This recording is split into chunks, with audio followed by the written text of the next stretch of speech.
उत्तर प्रदेश के एक छोटे से गांव बिसुनपुर में एक प्राचीन पीपल का पेड़ था जो गांव के बाहर पुराने कुएं के पास खड़ा था। गांव वालों का मानना था कि उस पेड़ के नीचे चुपचाप खड़े रहना या रात के समय उस ओर जाना मौत को न्योता देने जैसा था। बच्चों को बचपन से ही सिखाया जाता था कि पीपल वाले कुएं के पास ना जाएं, खासकर अमावस्या की रात को। कहानी की शुरुआत होती है राहुल नाम के एक युवा लड़के से, जो हाल ही में शहर से अपने दादी दादा के घर बिसुनपुर आया था।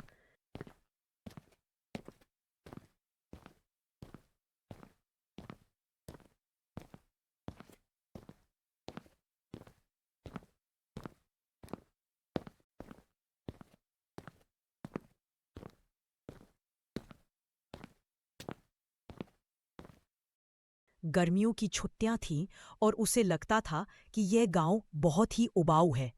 एक दिन खेलते खेलते राहुल और उसके दोस्त गांव के बाहर पहुंच गए। वहां खड़ा वह विशाल पीपल का पेड़ और उसके नीचे का सूखा कुआं उन्हें देखने में रहस्यमय लगा।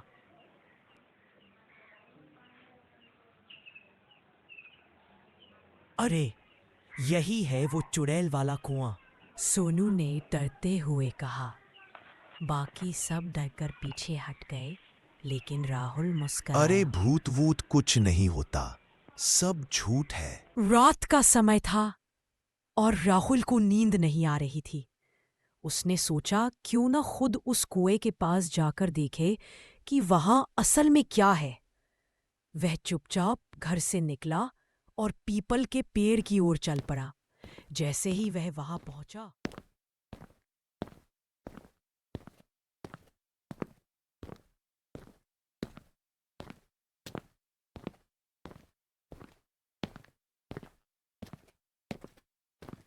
हवा का रुख बदल गया।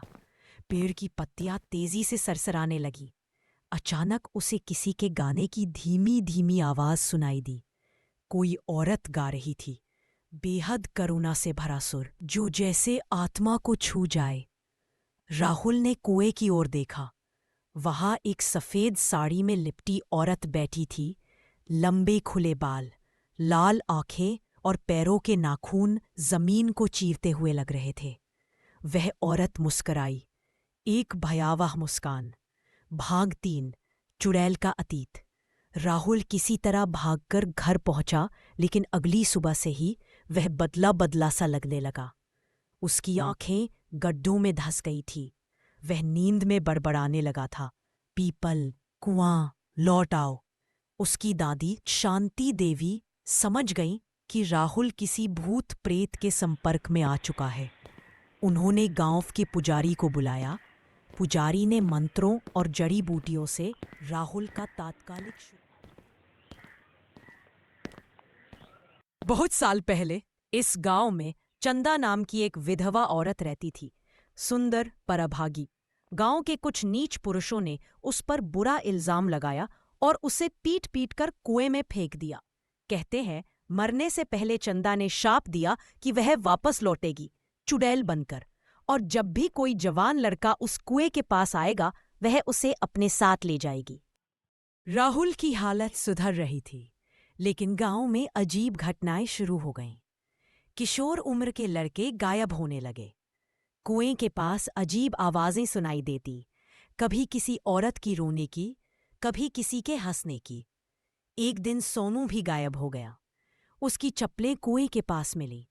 लोगों ने तय किया कि अब और इंतजार नहीं किया जा सकता। गांव के सभी पुरुषों ने मिलकर उस कुएं को बंद करने की योजना बनाई, लेकिन पुजारी ने रोका। जब तक चंदा की आत्मा को शांति नहीं मिलेगी, वह यहीं रहेगी। कुएं को बंद करने से वो और उग्र हो जाएगी। पुजारी ने सुझाव दिया कि राहुल को फिर से चुड़ैल के सामने ले जाना होगा, लेकिन इस बार वह तैयारी के साथ जाएगा।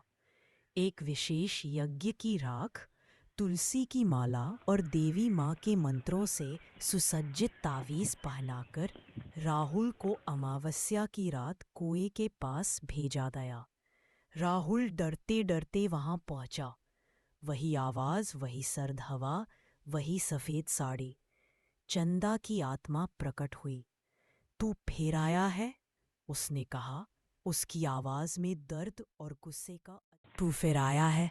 उसने कहा, उसकी आवाज में दर्द और गुस्से का अजीब मिश्रण था।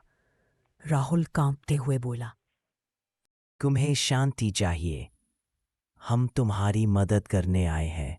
चंदा कुछ पल चुप रही, फिर बोली, मुझे मेरा न्याय चाहिए।